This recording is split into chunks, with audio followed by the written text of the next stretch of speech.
सफ़ेद मिर्च लाई गई है ताकि कढ़ाई मसाला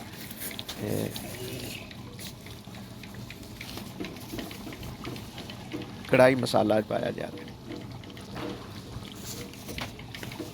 खुशक धनिया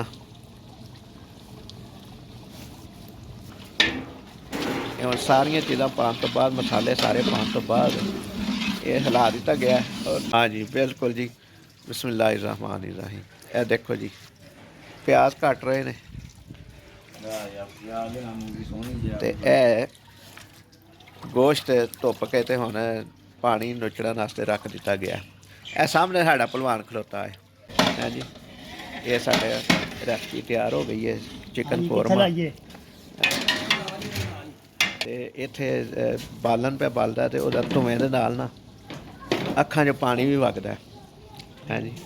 लेकिन उस दे बावजूद कोशिश करने कि असीं जो पका रहे हैं और जिस दावत का एहतमाम किया है वो भी तुहाडे नाल शेयर करते रहिए असीं सारियां गल्लां।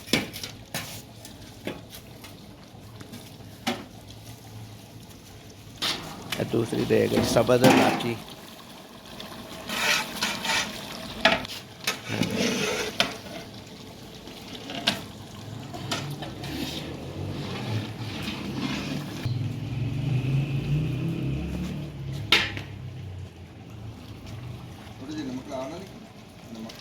मेहमान आने शुरू हो गए हैं जिसकी वजह तो असी जरा ना ज़्यादा चूल्हे बाल रहे हैं, वरना एक चूल्हे के उत्ते भी काम चल जाना है। असी लेट हो गए थोड़ा जहा समान लिया भी।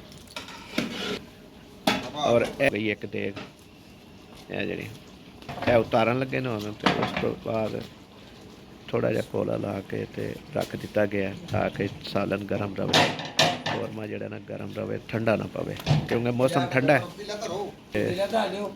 ए देखो दूसरा हाँ जी हल्दी लग रही है। हाँ यह रख दिता गया प्याज, इनू लाल करने तो बाद फिर कुछ दड़ा मिर्च लाई गई है दूसरे पतीले देख दिया। बच्चे साहब आते हैं कि दड़ा मिर्च लाने का जो सिर्फ मकसद इन्ना होंगे कि इसका जायका भी होंगे और सालन नू ज़्यादा लाल नहीं करते, कौरमे नू लाल नहीं करते, वाइट वाइट लगता है और अच्छा जायका भी देती है। चूल्हे थले अग नू बरकरार रखने वास्ते नालों नाल बालन का भी इस्तेमाल ताकि अग घट ना हो, ताकि खाना पकाने कोई मसला दरपेश ना हो और खाने का जायका बरकरार रहे। हाँ जी अक्सर बंदे जोड़े ना फिल्टर का पानी पीते ना तो इस नीयत नाल पीते हैं कि शायद बीमार नहीं होवांगे, लेकिन बीमार पानी नाल थोड़ी होना होंदा। बंदे ने बंदा बीमार तो होंदा पुट्ठियां सीधियां चीज़ां खाण दे नाल, बाजारी खाने खाण या गैर म्यारी खाने खाण दे नाल बंदा बीमार होंदा।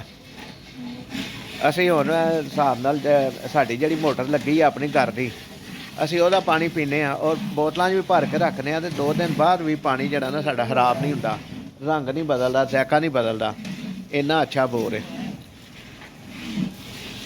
एक गल इसलिए तो की कि थोड़ा जिहा जिक्र आ गया ਸੀ पानी पीने का कि फिल्टर का कि सादा ये भी तुहाडे नाल गल शेयर की है।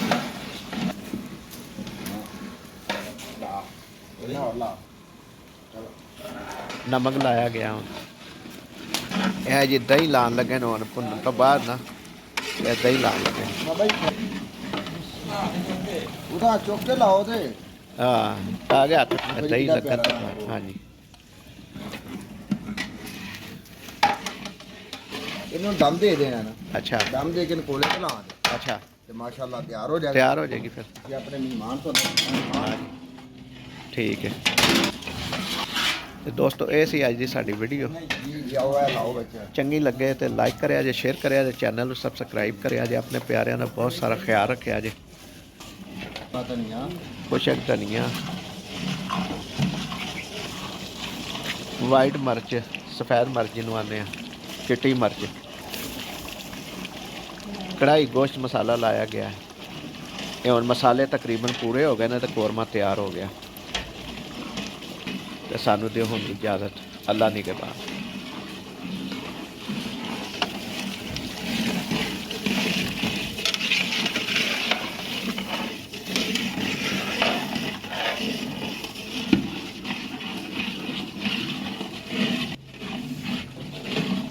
ਕੇ